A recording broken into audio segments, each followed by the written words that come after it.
হাতে নাতে পড়লাম ধরা, হাতে নাতে পড়লাম ধরা, শরম লাগে বলিতে। আসিচ্ছে চাষা আসুক, তারপরে বিচার শুরু হবে। মাথা বড় আছে আছে টাঙ্কিয়া আমার চেদা হইয়া গেছে।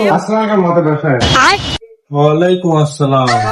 দেখো বাবু, এখন এই বয়সে আসা যে তোমার মতো একটা মুরব্বী মানুষের বিচার করা লাগবে, তা আমার বউলিয়া, এই জিনিসটা খুবই দুঃখজনক। তারপরও চেহারা পেরা আসছে, এখন একটা সমাধান দেওয়া দরকার নাকি গাও? তাহলে বাপু, চেহারা ফেরা যে উদ্দেশ্যে নিয়ে আইছে, এখন এগুলোর একটা সমাধান দিব। তাহলে যে সিদ্ধান্তে আসুক, এটা তো তোমার মানে নেওয়া লাগবে নাকি?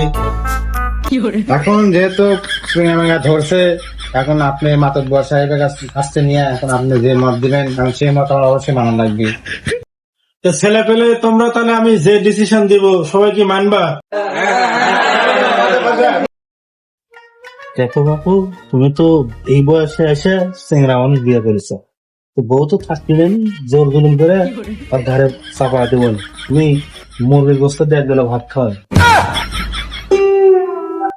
তো দেখো বাবু, এখন বিচার যেহেতু করাই লাগবি, দোষীকে দেখি আমাকে একটু খুলে বলো তোমরা।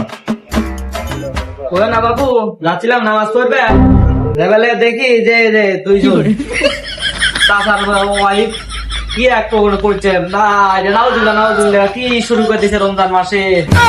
দেখো বাবু, এখন রোজা রমজান মাস, এগুলা নিয়ে বিচার করতেও তো মনের মধ্যে কিরকম জানি ঠিকই হতো। তা এখন যা করছো, তাহলে তুমি কি করছো? তুমি চাচার ভাত খাবে না? ওই বুড়ার ভাত আমি খাবো না, ওই বুড়ার কপালে তো আমি লাত্তি মারি।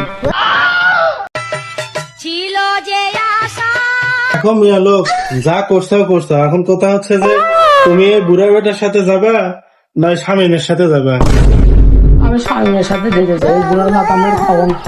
ও চাচি, চাচি, আমি তো ওভাবে প্রেম করি না চাচি। আমার সাহেব, আপনি যা করেন, আমি ওই চাচি কিনে সংসার করতে পারবো না স্বামী, তুমি আমাকে ছেড়ে যেও না স্বামী, তুমি আমাকে ছেড়ে যেও না। প্রেমের সমাধি ভেঙে মনের শিকল ছেড়ে পাখি যায় উড়ে যায়।